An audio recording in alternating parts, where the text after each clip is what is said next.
आज हम प्लेटो के न्याय सिद्धांत की तृतीय सिद्धांत पर चर्चा करेंगे। तत्कालीन समय में प्रस्तुत न्याय की तीसरी अवधारणा यथार्थवादी अवधारणा कहलाती है, जिसके प्रतिपादक ग्लामकन हैं।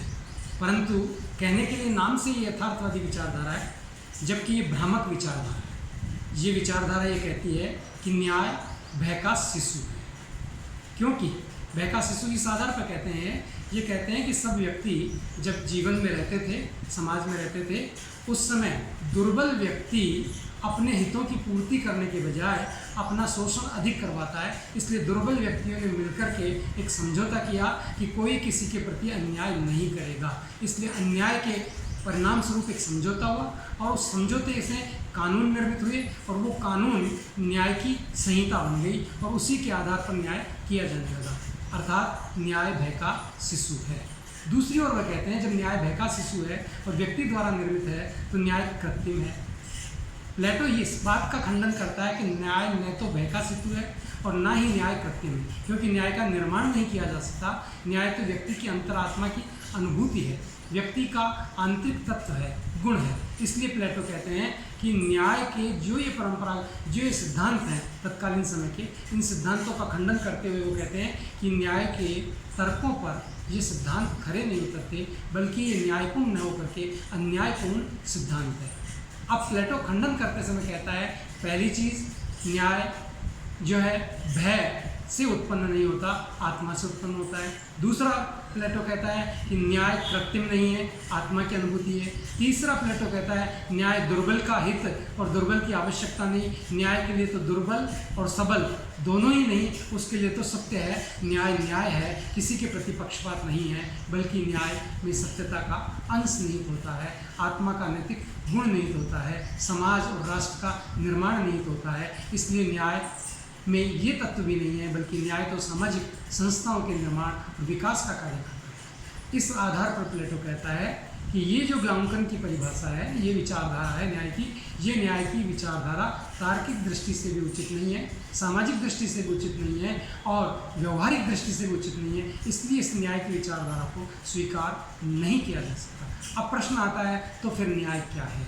प्लेटो कहता है कि न्याय दो प्रकार की चीज़ें न्याय में दिखाई देती है। एक तो व्यक्तिगत इंडिविजुअल जस्टिस और एक सोशल जस्टिस। इंडिविजुअल जस्टिस का मतलब है कि व्यक्ति अपने गुण और कर्तव्य का निर्वाह ईमानदारी से करे। अब गुण कौन से हैं व्यक्ति में? हर व्यक्ति में तीन तत्व होते हैं, सतोगुण, रजोगुण और तमोगुण। और जिस व्यक्ति में जिस गुण की अधिकता होती है, प्रधानता होती है, वह उसके अनुरूप कार्य करे, उसी के अनुसार प्रशिक्षण करे, तो ये व्यक्तिगत न्याय होगा। जैसे बुद्धि, ज्ञान और विवेक है, ये तीनों सतगुण की प्रधानता है, और जिस व्यक्ति में सतोगुण की प्रधानता होती है वो ये कार्य करे तो न्याय होगा।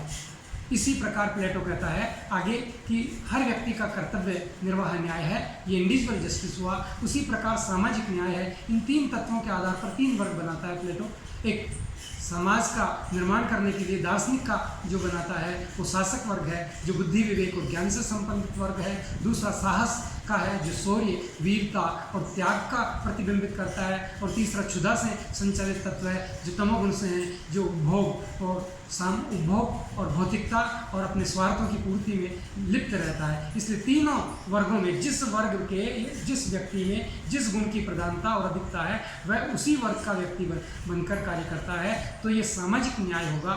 जिससे अब यहाँ एक प्रश्न और उठ जाता है कि एक व्यक्ति दूसरे के कार्य में हस्तक्षेप नहीं करेगा, अर्थात शासक वर्ग सैनिक के कार्य में नहीं करेगा, सैनिक वर्ग उत्पादक के में नहीं करेगा, पर तीनों एक दूसरे का सहयोग करेंगे और सामंजस्यपूर्ण नीति करेंगे। और जब व्यक्ति अपना कार्य प्रतिदिन एक करता रहता है तो परिणाम स्वरूप उस व्यक्ति को प्रशिक्षण मिल जाता है, और प्रशिक्षण के साथ उसमें वो विशिष्ट गुणों का संयोजित हो जाता है, और विशिष्ट गुण और प्रशिक्षण के कारण वो कार्य करता है तो वो संतुष्टि भी देता है और न्यायपूर्ण भी रहता है। इसलिए ये सामाजिक न्याय है प्लेटो का। तो प्लेटो के न्याय में एक सामाजिक न्याय है, दूसरी ओर व्यक्तिगत न्याय है। अब सामाजिक न्याय जो है व्यक्ति के समाज के अनुरूप कार्य करना है, और व्यक्तिगत न्याय अपने व्यक्तिगत हितों को ध्यान में रखते हुए न्यायपूर्ण कर्तव्यों का निर्वाह करना, ये दोनों ही न्याय की अनुभूति के कारण है। अब कल हम इसके आगे वीडियो में न्याय की आलोचना पर चर्चा करेंगे।